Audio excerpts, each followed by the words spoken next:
In season 5 of The Chosen, Jesus goes to pick fruit from a fig tree, but he finds nothing. So he kills it. This should concern you greatly, because the real reason Jesus curses this tree goes way beyond the fact that it doesn't have figs. It's clear in the episode that it isn't even the season for figs. There's no reason for Jesus to actually be angry at this tree. And that's because this moment isn't really about a fig tree. It's about someone that the fig tree represents. And in order to get to the real meaning of this passage, we actually have to look beyond The Chosen itself to how these events truly unfold in Scripture.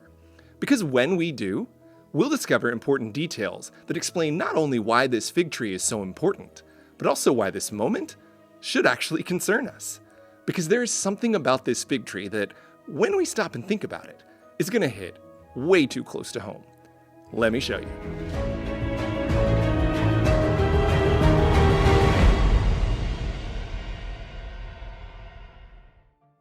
Okay, before we do anything else, we've got to get our facts straight, because there are a few differences between what happens in The Chosen and what happens in the Bible. For instance, in both Matthew and Mark's Gospels, Jesus is heading to Jerusalem when he passes the fig tree, not away from it. And in both Gospels, his final moments in the temple haven't actually happened yet. Now in the show, it makes sense that they narrate things in the order that they do. But if we really want to understand the true meaning of the fig tree, the timeline is really important. Because in this story, details matter. Let me show you. In Mark's Gospel, he makes a point of telling us, seeing in the distance a fig tree and leaf, Jesus went to find out if it had any fruit. When he reached it, he found nothing but leaves, for it was not the season for figs. And then, for some reason, Jesus curses the tree. Now, by itself, that doesn't make any sense. Why curse a tree for not having figs when it's not even supposed to have figs? In the episode, it almost appears like Jesus is just having a bad day and takes it out on the fig tree. But that's not the case at all. And this is why the timeline is so important. In Mark's Gospel, Jesus leaves the tree and goes to the temple, where he immediately starts turning over tables and chasing people out of the temple. And as we're reading these two stories back to back, all we can think of is that this doesn't sound like Jesus. I mean, never before has Jesus been so angry. Never has he once done anything like this. Is he just really mad about the figs? Does he really just need a Snickers right now? What has gotten into him? Well, remember, it's all in the details. There's a reason the fig tree and the temple appear back to back. Because in order to understand the fig tree, you've got to understand the temple. In my book, The Forgotten Teachings of Jesus, Rediscovering the Bible with The Chosen Season 1, I talk about how there were 3 festivals every year where Jews were required to travel to Jerusalem, no matter where they lived. And these were festivals that made men like Pilate very nervous. Suddenly, 250,000 people would descend upon the city, and the threat of rebellion suddenly became much more real. This is why Pilate's wife Claudia wants to return to Caesarea Maritima. This is actually where they would have spent most of the year. They're only in Jerusalem to stave off a Jewish threat. And that word threat is really important here, because it illustrates the tension between the Jews and the Romans that underlies all of this, especially the situation inside of the temple. You see, this is a simplified version of the temple at the time of Jesus. And if you look closely, what you can see is that it's designed as a series of spaces that take you closer and closer to God. The most intimate and holy space was in this building. It was called the Holy of Holies. And this is where the presence of God rested. Now, outside of that, you have the priest's court, the court of Israel, and various other courts where Jewish people would go. And then outside of all of that, you had the court of the Gentiles. Now, here's the thing. If you weren't Jewish, this is as far as you could go into the temple. It's the only place where you could worship God. And don't let the scale of this picture deceive you, because while this area may have been pretty large, when religious holidays came around, it was packed. You see, during religious festivals, this court of the Gentiles was where all of the vendors set up their tables, where they sold livestock and other things that could be used for sacrifices. It's where money changers would sit to exchange other currencies for the temple's special currency. And just to give you an idea of how packed it was, a historian named Josephus tells us that one Passover week, 255,000 lambs were bought, sold, and sacrificed in this area. 250,000. This is what Jesus and his disciples see when they enter into the temple grounds. And this is where Jesus is when he turns over the tables. Now, the question we've all been wondering for a while is, why did he flip over all the tables? But that's actually the wrong question. Because the real question we have to ask is, why did he turn the tables over here? And it's actually the answer to that question that explains not only why Jesus killed a tree, but why we should really be concerned about that. Because think about what's happening in the court of the Gentiles. This is what's happening. And here's why this is such a big deal. From the very beginning, God commanded his people to reach the Gentiles. When the covenant between God and Abraham began, God promised, "Through you, I will bless all nations." Isaiah prophesied, "I will make you a light to the Gentiles, and you will bring my salvation to the ends of the earth." This is why they're here on earth. It is central to their identity. They are to be a light to the whole world, so that the whole world might come and worship the Lord.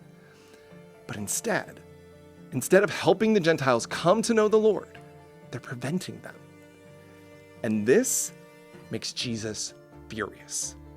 Which leads us back to the fig tree. Because when Jesus and his disciples leave the temple to return to Bethany, they pass the tree again. And now it's dead. And the question in the back of everyone's mind is, did Jesus do this? Did he kill this tree for not bearing fruit? Is this what happens when he's in a bad mood? But remember, the details are critical here. You see, in this part of the world, fig trees bore two kinds of fruit. Nodules came in the spring, and they were abundant and good to eat. And if you had a lot of nodules, you'd have a large harvest of the second fruit, the fig. Well, do you remember that really important detail we learned earlier? The first time that Jesus passed the tree? How the tree had no fruit. It only had leaves because it was not the season for figs. Well, that's this. Scripture is telling us that there were leaves, but no nodules, which meant that there would be no fig harvest. Something was wrong with this tree. It was sick and it couldn't do what it was supposed to do. Which is why Jesus curses the tree. He's basically saying, this tree is sick, it's useless. But there's more. Because when the disciples see this, they realize that something bigger is going on. They think about what Jesus did in the temple, the things he said to the religious leaders, and they realize that a scripture that they heard growing up is coming true before their very eyes. I mean, literally. Because they recall when God said, "I will take away their harvest. There will be no grapes on the vine, there will be no figs on the tree, and their leaves will wither. What I have given them will be taken away from them." And they realize that that is this. Jesus didn't just randomly kill a tree.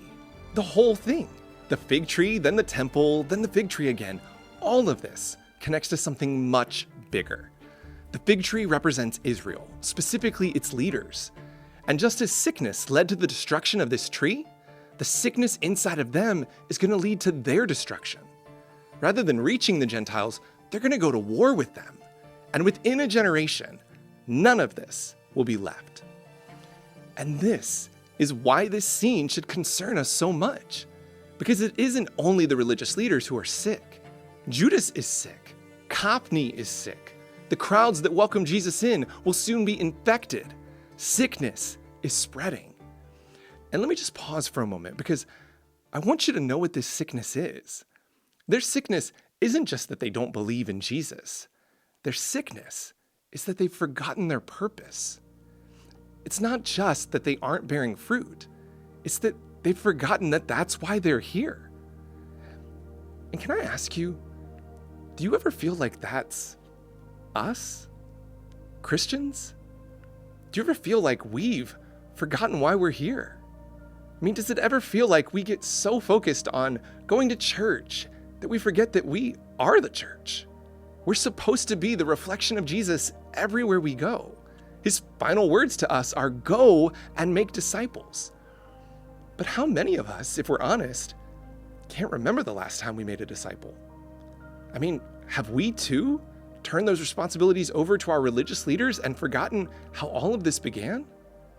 I mean, let me tell you, you were made to make disciples. There's no way Jesus commanded you to do something that you won't be able to do. He promised you the Holy Spirit, and he's promised to be with you always. This is why you're here. And don't let anyone ever fool you into believing otherwise. I mean, I remember when I was starting a church years ago, there was this guy who wanted to meet with me and ask theological questions. And every time we'd get together, I'd feel like I failed. Every time I'd answer his question, he'd look frustrated and he'd ask more questions. And then one day, he just stopped asking questions. And I remember thinking to myself, this clearly isn't for me. I mean, I can talk to a crowd, but I'm not built for evangelism. It's just not my gift. But a few years later, he asked me to meet before he and his family moved away from the area. And I expected that we were going to have some sort of big conversation to end it all, where he asked all sorts of questions. But instead, he just said, thank you. And I thought to myself, for what? And he said, after we talked, he and his family had started going to a local church. And over the next year, he actually gave his life to Christ. And he just wanted to thank me for being a part of that process. And when he said that, it reminded me of something that Paul said to the church in Corinth. He said, I planted the seed, Apollos watered it, but God has been making it grow. So neither the one who plants nor the one who waters is anything, but only God, who makes things grow.